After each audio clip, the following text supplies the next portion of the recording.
আসসালামু আলাইকুম, সবাই কেমন আছো আপুরা? আলহামদুলিল্লাহ আমি ভালো আছি। আজকে আমার আপুদের জন্য খুবই খুবই গুরুত্বপূর্ণ একটা বিষয় নিয়ে আলোচনা করব।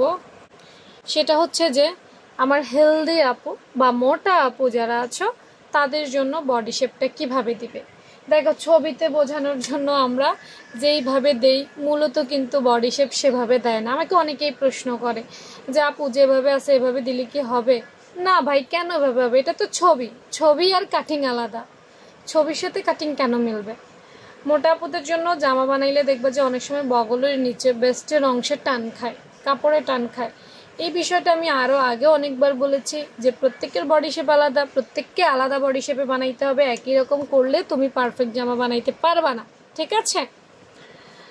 দেখো, যেখানে যতটুকু দিতে হবে, যেখানে যেমন দিতে হবে সেভাবে তুমি যদি না করো, সেলাই কাজ জিন্দিগিতেও পারবা না পারফেক্ট বানাইতে। সবসময় কাস্টমার তোমার খুঁতেই ধরবে যে এটা হয়েছে, সেটা হয়েছে, ওটা হয়েছে। তাই আগেই সব কিছু বুঝে নিও। আমি চেষ্টা করি আমার আপুদেরকে যতটুকু হেল্প করার। তো একটা জামার প্রথমে কিন্তু আমি বেসিক যে জিনিসগুলো আছে এগুলো নর্মালের মতো, ওগুলো নিয়ে এত আলোচনা করার মতো কিছুই নেই।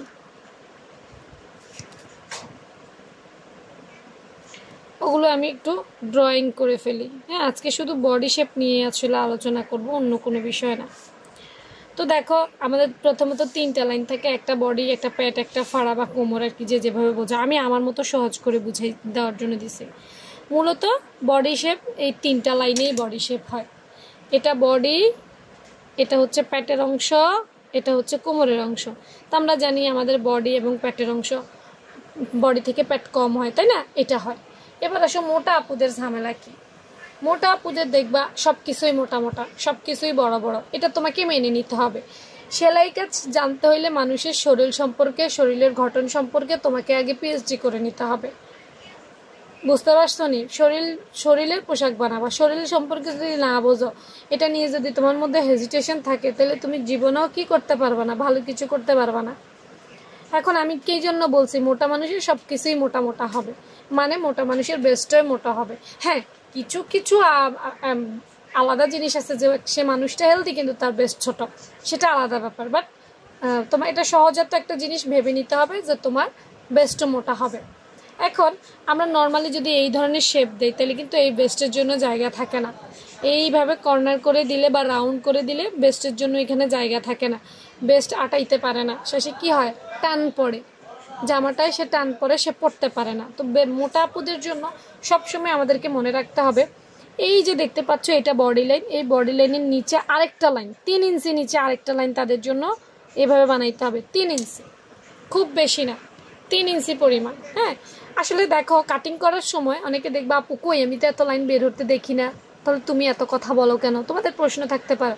আমি বলবো আপু সবসময় আসলে এভাবে মেপে মেপে করতে হয় না, টেইলাররা নিজে নিজেই করতে পারে। বা অনেক সময় দেখা যায় নর্মালি কাটিং করে ফেলে, সেলাই সময় সে টেকনিকটা অ্যাপ্লাই করে। যে পারে সে সবভাবে পারে, সে তোমাকে বোঝানোর দরকার নেই।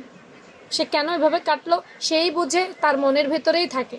একজন টেইলারের মনের ভিতরে থাকে সে কিভাবে করবে, কিভাবে করবে বা কিভাবে করে, তাই তোমাকে বুঝাবে না। আপু তো চেষ্টা করি তোমাদেরকে ভেঙে ভেঙে দেখানোর জন্য, ইজি করে। এটা তো সবাই করবে না। তো এই বেস্টের নিচে 3 ইঞ্চি নিচে আমরা একটা দাগ দিব, এবং দাগ দিয়ে প্রথমে আমরা এইটা সোজা নামাবো এইভাবে। এখন এটা যখন সোজা নামাবো, আমাদের যে বড় বেস্ট এটা এখানে এঁটে যাবে, এটা এখানে কিন্তু এঁটে যায়। হ্যাঁ, এটা রাখার মতো জায়গা হয়ে যায়। তো তারপর আমরা এইভাবে রাউন্ড শেপ দিব। এই বুঝতে পেরেছ? এই বেস্ট তো এখানে থাকবে, এই বেস্ট সুন্দর মতো এখানে থেকে যায়, এই যে এই জায়গাটুকুর মধ্যে। 3 ইঞ্চি কিন্তু অনেক কাপড়। হ্যাঁ, আর টান পড়ে না। কিন্তু তুমি দেখো একটা জিনিস দেখাই, প্রথমে 3 ইঞ্চি নামাইছি, তারপর এভাবে শেপ দিছি। কিন্তু তুমি শেপ দিলে ডাইরেক্ট এখান থেকে দিবা, তখন দেখছো নি এই যে অংশের কাপড়টুকু, এই অংশের কাপড়টুকু কিন্তু কমে যায়। হ্যাঁ, তুমি কিভাবে দিতা বা আমি কিভাবে, অন্যরা কিভাবে দেয়, এখানে ডাইরেক্ট এভাবে শেপ দেয়। এই যে 3 ইঞ্চি নিচে নামাই, এই যে আমি এই কালো কালার করে ফেললাম, এই কাপড়টুকু কিন্তু শর্ট পড়ে যায়। এই কাপড়টুকু তোমার বেস্টে টান ধরায়। বুঝতে পেরেছ? এইটুকু তোমার বেস্টে কি করবে? টান ধরাবে। আর আমরা যদি ওইভাবে আস্তে সুন্দর করে প্রথমে এখানে নামাই, তারপরে এইভাবে শেপ দেই, তাহলে এই পুরো কাপড়টাই কিন্তু বেঁচে যায় এবং এইটা আমার বেস্টকে সুন্দরভাবে সাপোর্ট দেয়। এটাই হচ্ছে মোটাদের বডি শেপ। আশা করি বুঝতে পেরেছ। ভালো লাগলে জানাবা, মতামত জানাবা এই সুন্দর সুন্দর টিপসগুলো তোমরা পাইতে চাও কি না। ঠিক আছে, আমিও তাহলে দেওয়ার চেষ্টা করব। আর নিয়মিত আমার ভিডিও দেখবা, তাহলে কিছু না কিছু জানবা। হ্যাঁ, নিয়মিত না দেখে হুঠাৎ বুঝলে আসলে বুঝবা না। তো ভালো থেকো সবাই, আজকের মতো এখানেই শেষ। আল্লাহ হাফেজ।